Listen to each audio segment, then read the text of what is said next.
Kami yung mga kapatid sa Balitan at Public Service, dapat una sa lahat. Pamilipulit kami sa Lunes dito sa TV5, 1T, 30TV, 2TV, at 105.9 QFM. This is for Frontline Pilipinas. Yan, mula sa TV5 Media Center Reliance. Kasama ang buong pwersa ng News 5. Ito ang 28 TVP Golden Dove Awards at 13th Makatawa Awards Best TV Newscast. Frontline Pilipinas. Sa pool sa CCTV, apat na ugulat na batang babae kinidnap sa Malate.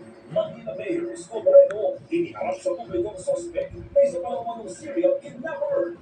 Sa totoo, excited na sa panasay sa testimonyo. Isa pang sabor sa video, tatay na nagsubo ng anak sa school, binaril habang nasa e-bike. Nakaligtas kaya ang mag-ama